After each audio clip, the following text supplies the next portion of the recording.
მადლობა, მოგესალმებით კოლეგებო. ფიქრობ მნიშვნელოვან საკითხს ვიხილავთ და რა თქმა უნდა, ამ ტიპის გადაწყვეტილებები ვფიქრობ რეალურად ხელშეუწყობს სტაბილიზაციას ამ კუთხით, ნარკომოვაჭრეების მიმართ იქნება მკაცრი დამოკიდებულება და ვფიქრობ, რომ ეს პოზიტიურად დაისახება ნარკომოხმარებელთა რიცხვს. ქვეყანაში ნარკომოხმარებელთა რიცხვი არის მნიშვნელოვნად გაზრდილი და მათთვის ხელმისაწვდომია დღესდღეობით სხვადასხვა ტიპის ნარკოტიკები, მიწოდება მოხმარების პრინციპი სამწუხაროდ აქტიურად მუშაობს, იზრდება როგორც ნარკომოხმარებელთა რიცხვი, ასევე იზრდება ნარკოტიკების მოვაჭრეთა რაოდენობაც. დღესდღეობით გარდა სრულწლოვან ასაკში და სხვადასხვა თაობაში ყველა თაობას სამწუხაროდ შეეხო და ნარკოტიკების მოხმარებელთა რიცხვი ყველგან გაზრდილია, მაგრამ სამწუხაროა და საგანგაშოა, რომ დღესდღეობით არასრულწლოვანთა შორისაც მნიშვნელოვნად არის გაზრდილი ნარკოტიკების მოხმარება. სკოლაშიც კი შეაღწია ნარკოტიკებმა და ახალი ფსიქოაქტიური ნივთიერების მოხმარებელთა რიცხვი სკოლებში არის 2-3ჯერ გაზრდილი.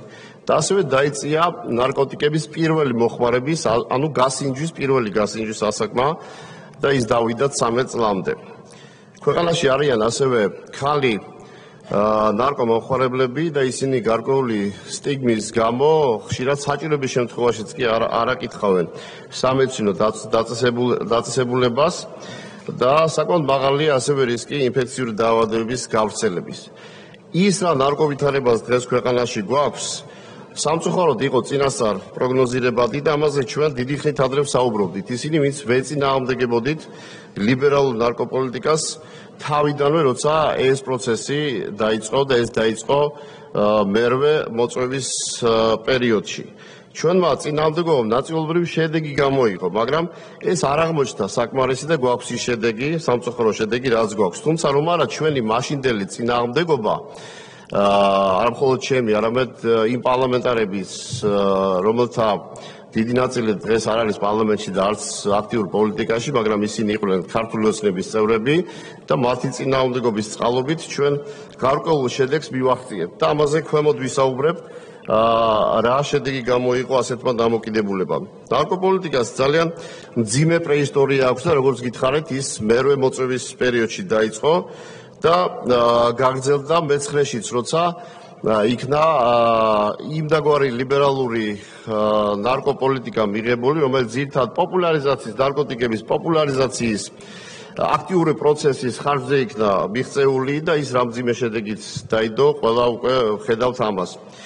და მინდა გითხრათ, რომ ნარკოპოლიტიკამ იმ კანონმდებლობამ, რაც ეს მძიმე შედეგი გამოიღო, მინდა გითხრათ, რომ ის იქნა შემუშავებული იმ ლიბერალური ღირებულებებს მქონე სხვათა შორის მაშინ ქართული ოცნების წევრების მიერ, რომელიც დღეს არც ერთი მათგანი არ არის ქართულ ოცნებაში და მათი გარკვეული ნაწილი არის აქტიურად ოპოზიციურ ფლანგზე, ქუჩის ოპოზიციას რომ უწოდებთ, ისინი პარლამენტში დღეს არ არიან. და ის ნაწილი, რომელიც თითქოს და პოლიტიკაში არ არის, ანუ ოცნებისტი ლიბერალები, ისინი პრაქტიკულად ყველა ის ვინც პოლიტიკაში არ არის, ღიად აკრიტიკებენ ქართულ ოცნებას პრაქტიკულად ყველა მიმართულებით. და ის რომ ავტორები იყვნენ მაშინ ოცნებისტი ლიბერალები და ის რომ ნაციონალური მოძრაობის ხარდაჭერით იქნა ეს კანონპროექტი მიღებული და მათი დახმარებით, რომ არ მათი დახმარება ეს კანონპროექტი ვერ იქნებოდა მიღებული, ამის დამადასტურებელი ძალიან ბევრი საბუთი არსებობს.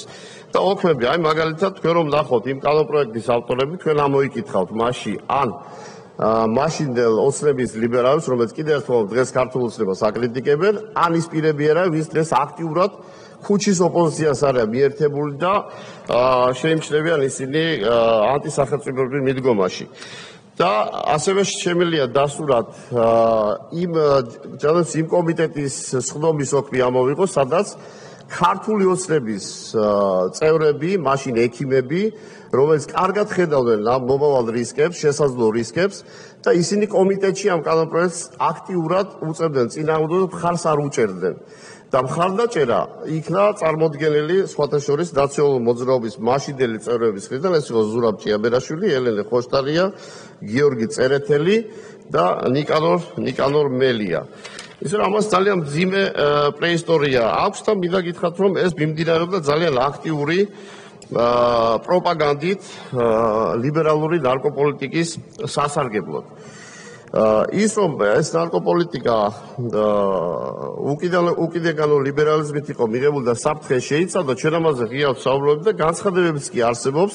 აი ერთ-ერთი შემიძლია წარმოგიდგენოთ სააგენტოებში ძალიან ბევრი განცხადება მოიპოვა ამაზე. ეს არის 2017 წლის 8 ნოემბრის განცხადება, რომ ნარკოპოლიტიკის უკიდურესკანო ლიბერალიზაცია მიუღებელი და საფრთხის შემცველია. ასევე 2018 წელს გაკეთებულია განცხადება და დავსვით კითხვა, საიდან ფინანსდება ნარკოპოლიტიკის ლიბერალიზაცია ნარკოტიკების პროპაგანდის ხარჯზე. ღიად იყო დასმული ეს კითხვები, ისე რომ ჩვენ მაშინ ხალხის ძალა არ არსებობდა, მაგრამ მეტი სიმართლის პრინციპით მაშინაც მოქმედებდით. მიმდინარეობდა აქტიური ღია პროპაგანდა ნარკოტიკების მოხმარების სასარგებლოდ. საზოგადოების ცნობადი სახეები გამოდიოდნენ, მათ შორის პარლამენტარებიც, მაშინდელი, ანუ მოქმედი პარლამენტარებიც და ხშირად აფიქსირებდნენ და ჟურნალისტებიც ხელს უსვამდნენ კითხვას, გაუსინჯათ თუ არა მაგალითად მარიხუანა და ღიად იყო დაფიქსირებული პოლიტიკური თანამდებობის პირების მხრიდან, პარლამენტარების მხრიდან და საზოგადოების ცნობადი სახეების მხრიდან, დიახ, მათ გაუსინჯავთ ნარკოტიკი. ხშირად იყო ასე ვთქვათ, იმდაგვარი გულწრფელობას ბჭყალებში, რა თქმა უნდა. რომ როცა მოიხმარა მან მარიხუანა, მან დაიცვა დისერტაცია. როცა მოიხმარა მარიხუანა, მან უკეთესად დაწერა, ასე ვთქვათ, მუსიკალური ნაწარმოები. მან უკეთესად დაწერა ლექსი, პოემა და ასე შემდეგ. როცა ღამის კლუბებში, სადაც აქტიური იყო მაშინაც და დღესაც ნარკოტიკების მოხმარება, სამართალდამცავები შევიდნენ იმ მიზნით, რომ ნარკოტიკები ამოეღოთ იქიდან, სწრაფად მოხდა საზოგადოების გარკვეული ნაწილის მობილიზაცია, ბულინგი პოლიციელებზე და ქუჩის აქციებიც კი იყო მაშინ დაორგანიზებული. მარიხუანა კულინარიულ ინგრედიენტათაც კი იყო წარმოჩინებული და მახსოვს, როცა ერთ-ერთ გადაცემაში თურმე წარსულში ხაჭაპურს და კუმდარს მარიხუანას გარეშე არ აკეთებდნენ და ის უფრო გემრიელია ვიდრე მის გარეშე. და ან კიდევ თუ სუბოტექსი ედებოდა ჯიბეში, გასვოთ ალბათ ახალას თემა, როცა 45 აბით იქნა დაკავებული და აქტიური პროპაგანდა წავიდა, რომ რას ქვია, იქ სადაც სხვა ქვეყნებში თერაპიული დოზით ის მოიხმარება და აფთიაქში იყიდება თავისუფლად, რატომ უნდა იჭერდნენ დღეს 48 აბი მარიხუანა ეს არის ძალიან დიდი ოდენობა, იმიტომ რომ თერაპიული მოხმარებისათვის, ანუ პეროს მისაღებად, ანუ დასალევად შესაძლოა ერთი აბი არ იყოს ნარკოტიკული თრობის იმ ხარისხის გამომწვევი, რაც ვთქვათ, სახიფათო იყოს მისთვისაც, მოხმარებისას, მაგრამ როგორც წესი, პრაქტიკა არის იმდაგვარი, რომ სუბოტექს მოიხმარენ ინექციურად და ერთი აბი სუბოტექსი არის კარგი გამოსილი ნარკომოხმარებლის 8-10 პიროვნების დასაკმაყოფილება და წარმოიდგინეთ, ეხლა რამდენი იქნება 45 აბის ქონა და ქუჩის აქციების მოწყობა, რომ თურმე არ უნდა დაიჭირო ადამიანი, მე მესმის, რომ ნარკოპოლიტიკაში უნდა გავმიჯნოთ ჩვენ ამის წყალგამყოფი უნდა იყოს დოზირება, რომ სად უნდა დავიჭიროთ და სად არა, მაგრამ მაშინ ნარკოპოლიტიკა დაიყვალეს იქამდე, რომ არ დავიჭიროთ. მაშინ ამხელა პაკეტი რატომ იყო საჭირო, თუ არ უნდა დავიჭიროთ, ჩავწეროთ, რომ ნარკომოხმარება არ დავიჭიროთ, ან ჩავწეროთ, რომ უნდა დავიჭიროთ. ეს არის ძალიან მრავალ ასე ვთქვათ სეგმენტური კანონპროექტი და აქ ბევრი რამ არის გასათვალისწინებელი და არა მხოლოდ ის, რომ დავიჭიროთ და არ დავიჭიროთ. ასევე ის, რომ ტერმინი იქნა შემოტანილი მსუბუქი ნარკოტიკი. მინდა გითხრათ მეგობრებო, არ არსებობს მსუბუქი და მძიმე ნარკოტიკი. ნარკოტიკი ყველა არის მკვლელი და ყველა არის სახიფათო. და მინდა ასევე გავიხსენო, რომ ასე თქვა ტერმინებმა, ასეთ ღია საზოგადოებაში მაღალი ტრიბუნებიდან გაჟღერებულმა, ასე პროპაგანდისტულმა მიდგომებმა ახალგაზრდებში გააჩინა ინტერესი.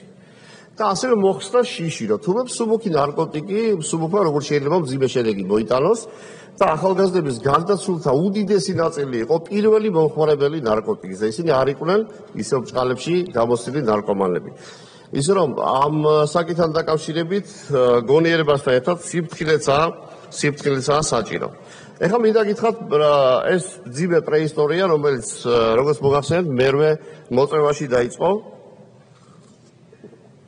უკაცრავად და მაშინაც მახსოვს, რომ აქტიური მხარდამჭერები იყვნენ ნაციონალური მოძრაობის წარმომადგენლები, სწორად მახსოვს ხაჩიძე და ზურა გედჩი-ჯაფარიძე.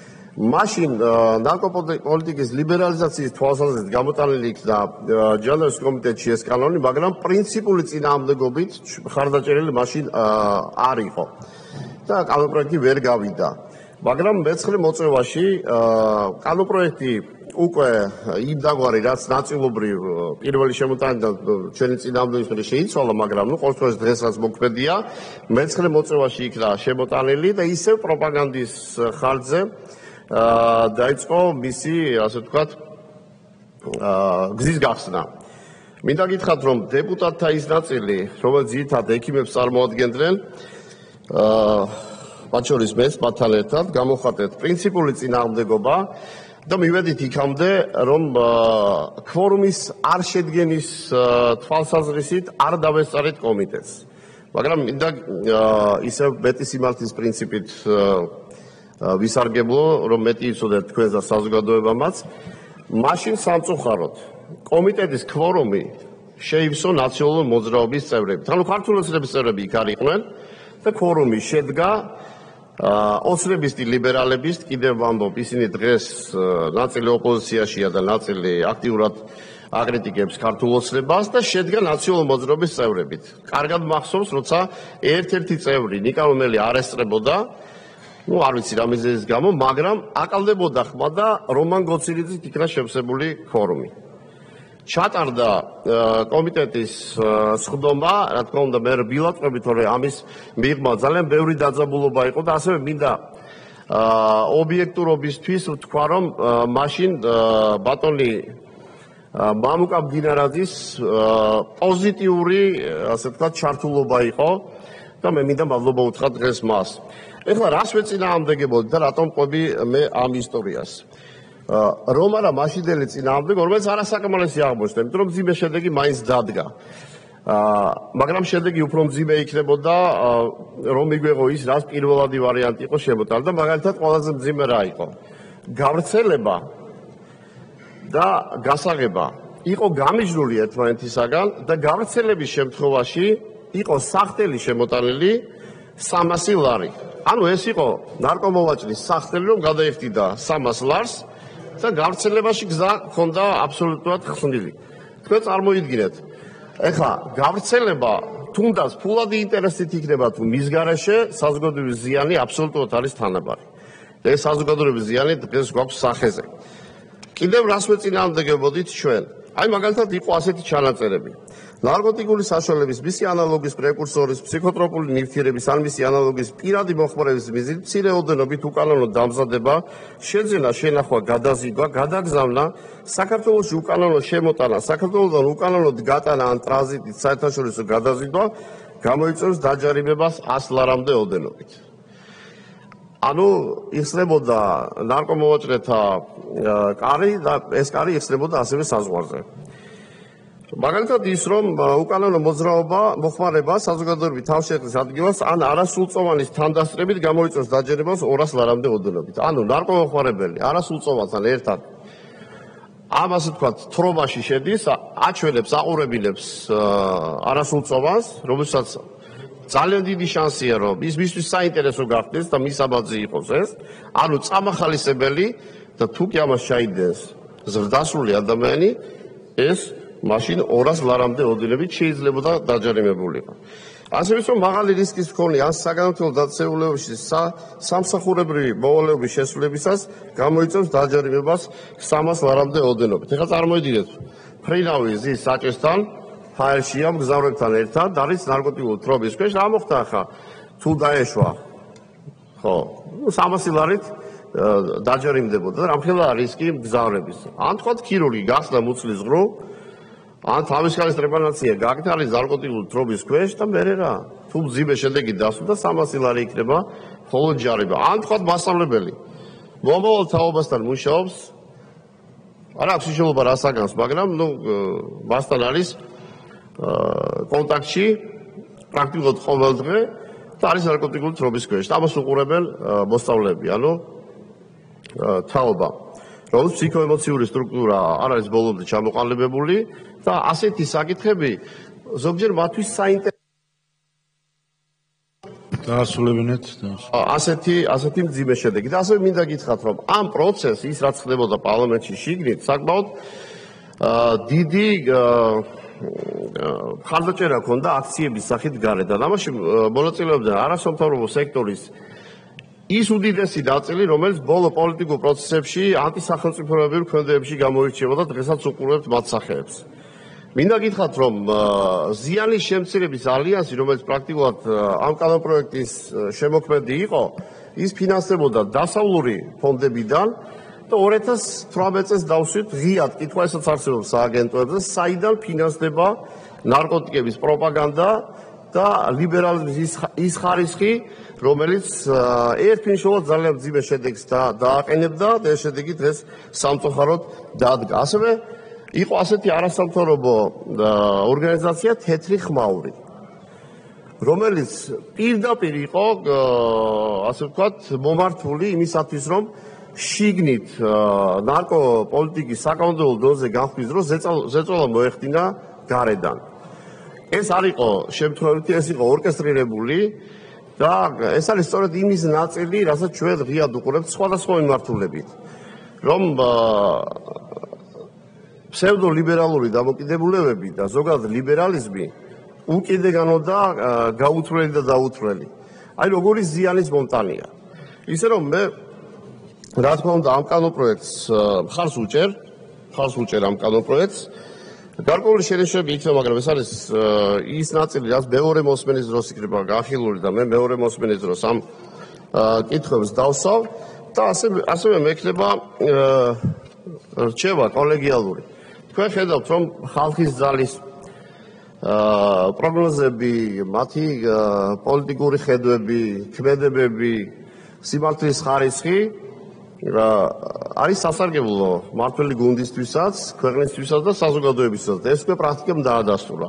ეს ასევე დასტურდება ნარკოპოლიტიკის თვალსაზრისითაც, როცა ხალხის ძალაში მყოფი დეპუტატები ერთ-ერთი მეგახლავად იმ რისკებს, რასაც ხედავდი და ღიად ვსაუბრობ ჯერ კიდევ 2017-2018 წლებში, დღეს ესაც გამართლდა, ეს სამწუხარო გამართლებაა, რა თქმა უნდა, მაგრამ თურმე ესაც საყურადღებოა და ამიტომ ვთხოვთ, რომ მეტი ფასი დავადოთ ხალხის ძალის ხედვებს, პროგნოზებს, შემოთავაზებებს და ეს წაგადგება თქვენს, წაადგება ქვეყანასაც და წაადგება საზოგადოებასაც. დიდი მადლობა.